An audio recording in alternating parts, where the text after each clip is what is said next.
अपनी व्यवस्था में बनाने में थोड़ा टाइम लगे, हमने 2-3 महीने लगे, और आपको सार नाम देंगे, अवश्य देंगे, क्योंकि ये तो आपके लिए सारा साजबाज जोड़ रखा है।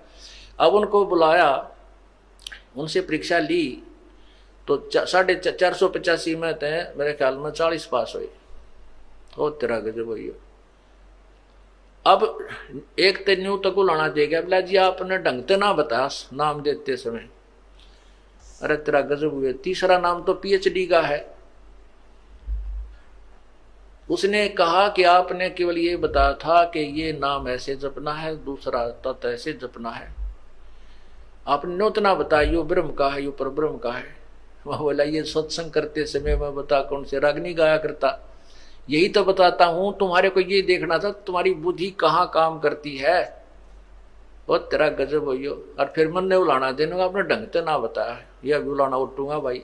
आए सत्संग में बताता हूं, हर बार कहता हूं कि तत् यो ब्रह्म, ओम ब्रह्म का जाप है, और तत् जो दूसरा मंत्र ये पर ब्रह्म का जाप है, और तीसरा पूर्ण ब्रह्म का जाप है। और फिर भी उलाना मेरे सिर पे। और तेरा पहली क्लास की बातें करते हो बच्चे, कोई बात नहीं, इसलिए आपको बार बार बुलाया गया है, और ये अभ्यास आपका होगा। तीसरा नाम देना तो परमात्मा ही देना है, और उसमें फिर आपके पास समय भी नहीं है। जैसे उस दिन 485 नाम लिखा गए थे, 285 भाग गए, 200 रह गए, 200 में थे 20-30 वो पास हुए। वो भाग्य उनके पास एक दिन और रुकने का समय नहीं था। रोहतक गए, रोहतक तो निकल गए उधर के उधर, कदे फिर घर के छो माजा। अरे पुण्यात्माओं, परमात्मा पाने के लिए ये नाम तो ऋषि में ऋषियों को नहीं मिला जिन 88-80 वर्ष तक तप किए, और आपको एक दिन और रुकने में परमात्मा निकटाव थे, और वो भी छोड़ कर भागे। तो फिर तीसरे नाम के योग्य भी हो कहाँ गए? अपनी नमज आप टटोल लिया करो एक आदि पर कि हम कितने योग्य हुए हैं। सार नाम अब्राहिम सुल्तान अधम बलक बुखारे का बादशाह था, उसने घर त्याग दिया। परमात्मा ने कहा था बेटा जा बेशक तो अपना राज्य भी कर, भक्ति कर। तो उसने कहा नहीं पिता, नहीं परमात्मा, अब तो बच्चे संभाल लेंगे, वो सियाने हो गए, अब उस नरक में नहीं जाया जा सकता, और मुझे अपनी लकड़ी तोड़कर बेच करके मैं अपना व्यवस्था कर लूंगा। करना तो पड़ेगा काम, लेकिन यहाँ कर लूंगा, अपनी मजदूरी करके अपना पेट निर्वाह करके अपनी भक्ति करता रहूंगा। तो उसने ऐसा ही कि एक झोपड़ी डाल ली, जंगल में लकड़ी तोड़ लावे बेच आओ बस बाजार में, और बैठ कर अपना 5-4 दिन उन खा ले, फिर एक दिन एक इठड़ी एक बंडल फिर तोड़ के डाल जाओ। इस तरह अपनी भक्ति कर रहा था। प्रथम मंत्र दिया, फिर सतनाम दिया प्रभु ने, फिर सार नाम के लिए, क्योंकि सत्संग में सुनता रहता था, फिर कहा भाई सार दिया जाएगा, सार नाम के बिना मोक्ष नहीं हो सकता। तो वो सार नाम के लिए प्रार्थना करता था, प्रभु आपका दास सार नाम के योग्य हो गया हो तो देख ला प्रभु, कृपा करना, आपके दास पर बहुत अधीन हो गया था। परमात्मा ने कहा भी अवश्य बेटा, नाम जब तुम योग्य हो जाएगा अवश्य नाम देंगे। तो एक दिन प्रभु ने कहा भी तुमको सार नाम दिया जाएगा, आप ऐसे ऐसे उस दिन वहां आना हमारे पास आश्रम में, या जैसे भी कोई स्थान निहित किया।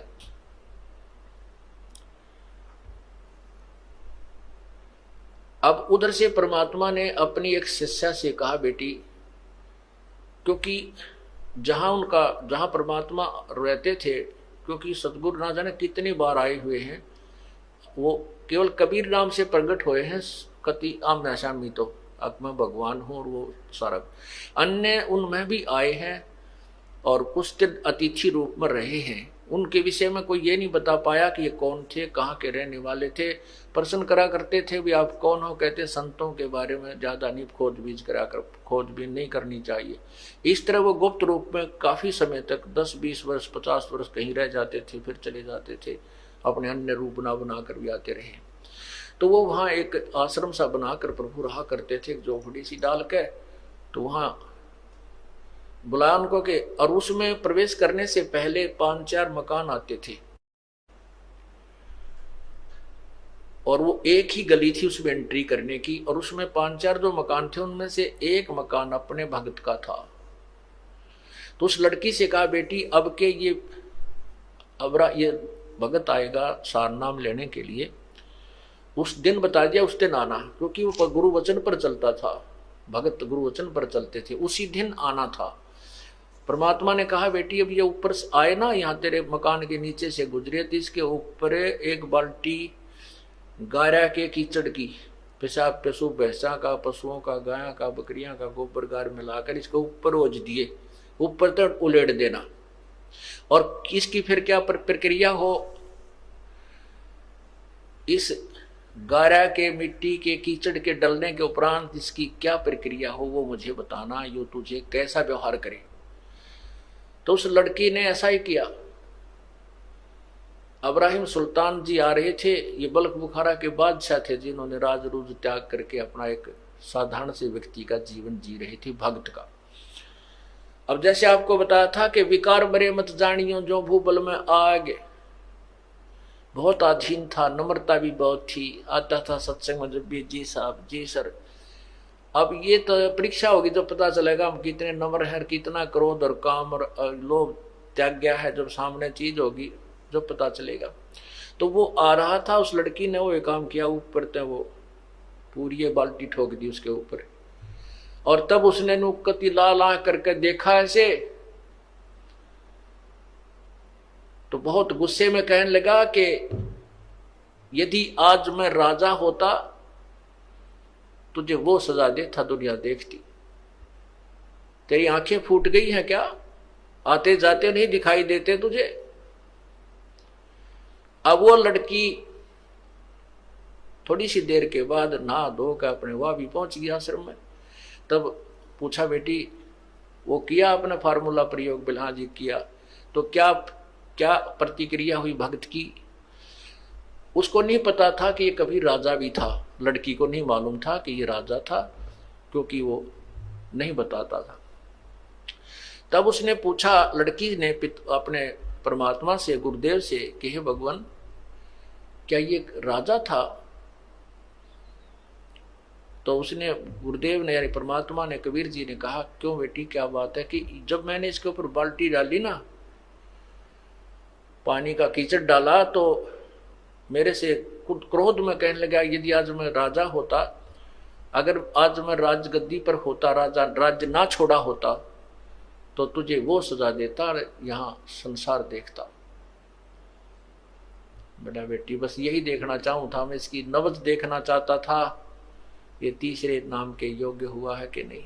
ठीक है बेटी, राजा था ये, और बहुत बड़ा राजा था, इसने बहुत ही कुर्बानी की है। तब वो सत्संग के उपरांत जब भी गुरुजी विराजमान हुए आसन पर और कहा भी आ जाओ जिसने सार नाम लेना है, वो उठकर गया, प्रार्थना की कि आपका दास सार नाम के योग्य हो गया हो तो दया करियो प्रभु। तो परमात्मा ने कहा, नहीं बेटा अभी तू राजा है, भक्त नहीं बना है। वो कहता, नहीं गुरुदेव नहीं, मैं तो बिल्कुल आपकी कृपा से, आपके कहने से ही उसी दिन से राज को त्याग दिया है मैंने। परमात्मा बोले, नहीं मैं जो कह रहा हूं वो सही है, तू राजा है। और फिर कहता, नहीं जी आप, नहीं जी बिल्कुल नहीं।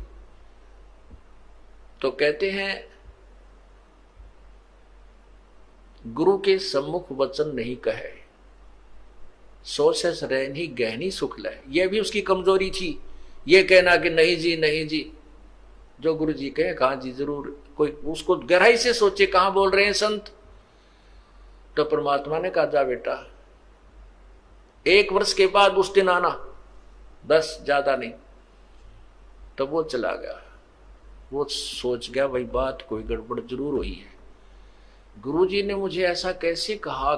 फिर अपने अंदर टटोला झांक गया, अपने अंदर झांका, वो मेरे से ऐसी कौन सी गलती हुई, मैंने ऐसा कौन सा काम कर दिया, ऐसी क्या बात हुई। खूब सोचा साची करता करता, कभी ना कभी तो दिमाग में आती है वो गलती की सामने तो आवेगी घूम फिर के। तो उसके मन में आया, हो ना हो उस दिन उस बहन ने कीचड़ डाला था, कहीं मैंने उसको कुछ कह दिया। फिर उसने सोचे गुरुजी को क्या पता, फिर वो काल घुमा दे। कहने का भाव यह है, 1 वर्ष में उसको इतनी तड़फ लगी सार नाम प्राप्ति की, और ज्यादा तड़फा, रोया, ये भगवान मैं पापी आत्मा हूं, जिस परमात्मा के पाने के लिए मैंने घर भी छोड़ा, सब कुछ त्याग दिया, और वही नहीं मिला मुझे नीच को, तो ये जीवन व्यर्थ हुआ। तो बहुत विनम्र हो गया, अंतःकरण के अंदर बहुत ज्यादा विनम्रता, रोने से परमात्मा की ज्यादा भक्ति की। 1 वर्ष के बाद वो फिर उस दिन, निर्धारित दिन को आया, तो परमात्मा ने कहा बेटी आज फिर वही फार्मूला करना इसके ऊपर, और इसकी प्रतिक्रिया बताना मुझे। दूसरी बार जब वो आया, बल्ख बुखारे का बादशाह उसी स्थान से गुजर रहा था, उस लड़की ने ऊपर से उसी प्रकार वह कीचड़ डाल दिया।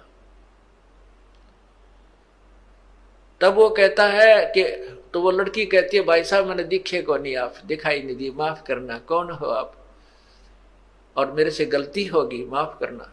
कहने लगा बहन ये कोई बात नहीं, ये तो मिट्टी के ऊपर मिट्टी ही डाली है, ये 5 तत्वों का शरीर भी मिट्टी है, ये भी कुबाड़ा है, आपने इसके ऊपर कुबाड़ डाल दिया, कोई बात नहीं, नहीं ना धो लूंगा, क्या बिगड़ गया इन कपड़ों का। इतनी विनम्रता उसके अंदर आई। तब वो परमात्मा के चरणों में पहुंचा, फिर तो उल्टा चला गया हो, किधर नदी नहर में जाकर नहाया धोया, कपड़े धोए, सुखा सुकू का फिर आया। आना था उस दिन, तो चरणों में बैठ गया। तब लड़की से पूछा परमात्मा ने, बेटी आज क्या गतिविधि थी उस भगत की। आज उसने जी ऐसे ऐसे कहा कि कोई, मैंने तो कहा भाई साहब गलती होगी, मैंने दिखाई नहीं दी, माफ करना। वो कहने लगा नहीं कोई बात ना बहन, माटी पर माटी ये तो डाली है, इससे क्या फर्क पड़ गया, मिट्टी पर मिट्टी ही डाली है, आप धो के नहा धो के आ जाऊंगा, क्या फर्क पड़ गया। तब परमात्मा से उसने फिर अर्ज की कि प्रभु आपका दास सार नाम के योग्य हो गया हो तो क्षमा करना, दान करना दाता। तब वो कहते हैं कि हाँ बेटा आज तू नाम के योग्य हो गया, आज सार नाम तुझे दूंगा। तो पुण्यात्माओं, सत्संग इसीलिए आपको बुलाया जाता है। आपने महीने में लगभग गणना नहीं तो 1 सत्संग 2 सत्संग अवश्य अटेंड करने चाहिए, क्योंकि 6 सत्संग हम करते हैं, 1-2 अटेंड अवश्य करना चाहिए। और सारे पीरियड अटेंड कर लो तो जल्दी बात बन जाएगी, ज्ञान समझ में आए बिना ये मोक्ष नहीं हो सकता। तो उस परमात्मा को कैसे पाया जाएगा उसके विषय में बताया कि ओम तत् सत इति निर्देश ब्रह्मण त्रिविध समर्थ।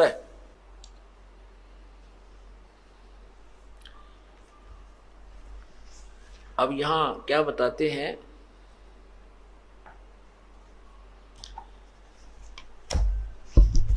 इस माटी के महल में मगन भया क्यों मूडे, कर साहिब की बंदगी उस साईं को ढूंढे। फिर क्या बताते हैं, कच्चा हीरा कर्च होवे नहीं सह घन मार, ऐसा ये मन हो रहा लेखा लेकर तारे।